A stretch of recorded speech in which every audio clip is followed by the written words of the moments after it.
ನೀವ್ ಯಾವತ್ತಾದ್ರೂ ಬೆಳೆಯೋ ಗಣೇಶನನ್ನ ನೋಡಿದೀರಾ? ಈ ಒಂದು ಗಣೇಶ ಸುಮಾರು 13.5 ಅಡಿ ಎತ್ತರ ಮತ್ತು 4 ಯುಗಗಳಿಂದ ಇರುವಂತದ್ದು. ಈ ಒಂದು ಗಣೇಶನನ್ನ ಸಾಕ್ಷಾತ್ ತ್ರಿಮೂರ್ತಿಗಳೇ ಬಂದು ಸ್ಥಾಪಿಸಿದ್ದಾರೆ ಅಂತ ಹೇಳ್ತಾರೆ. ಧೃತಯುಗ, ತ್ರೇತಯುಗ, ದ್ವಾಪರ ಯುಗ, ಕಲಿಯುಗ 4 ಯುಗಗಳನ್ನು ನೋಡಿರುವಂತಹ ಈ ಗಣೇಶ ಕಲಿಯುಗದಲ್ಲಿ ಈ ಒಂದು ಗಣೇಶನಿಗೆ ಯಾವುದೇ ಆದಂತಹ ದೇವಸ್ಥಾನ ಇರ್ಲಿಲ್ವಂತೆ. ಅವಾಗ ಎಷ್ಟೇ ಮಳೆ ಬಂದ್ರು ಕೂಡನು, ಎಷ್ಟೇ ಬಿಸಿಲು ಬಂದ್ರು ಕೂಡನು ಗಣೇಶನ ಮೇಲೆ ಒಂದು ಚೂರು ಬೀಳ್ತಾ ಇರ್ಲಿಲ್ವಂತೆ. ಇದನ್ನ ಗಮನಿಸಿದಂತ ಗ್ರಾಮಸ್ಥರು ಆಶ್ಚರ್ಯಗೊಳ್ತಾರೆ. ಏನಪ್ಪಾ ಈ ಒಂದು ಗಣೇಶನ ಸ್ಪೆಷಾಲಿಟಿ, ಏನ್ ಇಷ್ಟು ಸ್ಪೆಷಲ್ ಈ ಗಣೇಶ ಅಂತ ಹೇಳಿ ಅಲ್ಲಿರುವಂತಹ ಗ್ರಾಮಸ್ಥರು ಹಂಪಿ ಅಂದ್ರೆ ನಮ್ಮ ವಿಜಯನಗರ ಸಾಮ್ರಾಜ್ಯದ ಕೃಷ್ಣ ದೇವರಾಯರ ಬಳಿ ಹೋಗಿ ಹೇಳ್ತಾರಂತೆ, ಈ ಗಣೇಶ ಈ ತರ ಇದೆ ನಮ್ಮ ಗ್ರಾಮದಲ್ಲಿ ಹಿಂಗಿಂಗೆ ಅಂತ ಹೇಳಿದಾಗ ಕೃಷ್ಣ ದೇವರಾಯರೇ ಸ್ವಯಂ ಬಂದು ಇಲ್ಲಿ ಶೈವಗಮ ಪದ್ಧತಿಯೊಂದಿಗೆ ಹೋಮ ಮತ್ತು ಅಭಿಷೇಕವನ್ನ ಮಾಡಿಸ್ತಾರಂತೆ. ಅದಾದ ನಂತರ ಆ ಒಂದು ಗಣೇಶನಿಗೆ ದೇವಸ್ಥಾನವನ್ನ ಕಟ್ಟಿಸ್ತಾರಂತೆ. ಸತ್ಯಯುಗದಲ್ಲಿ ಶಿವನು ರಾಕ್ಷಸ ತ್ರಿಪಾಸುರನನ್ನು ಹೊರಹಾಕುವ ಮೊದಲು ಈ ಒಂದು ಗಣೇಶನ ಬಳಿ ಬಂದು ಪೂಜೆ ಮಾಡಿದ್ದರಂತೆ. ತ್ರೇತಯುಗದಲ್ಲಿ ಅಂದರೆ ರಾಮನ ಯುಗದಲ್ಲಿ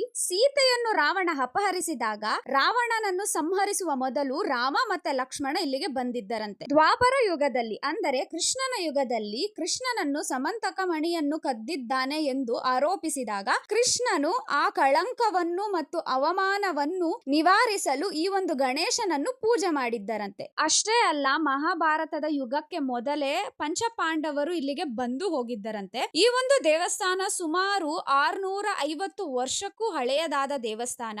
ಈ ಒಂದು ಗಣೇಶನ ದೇವಸ್ಥಾನ ಇರುವಂತದ್ದು ನಮ್ಮ ಕೋಲಾರ ಜಿಲ್ಲೆಯ ಮುಳಿಬಾಗಲು ತಾಲೂಕಿನಲ್ಲಿ, ಮುಳಬಾಗಲಿಂದ ಸುಮಾರು 14 ಕಿಲೋಮೀಟರ್ ದೂರದಲ್ಲಿದೆ.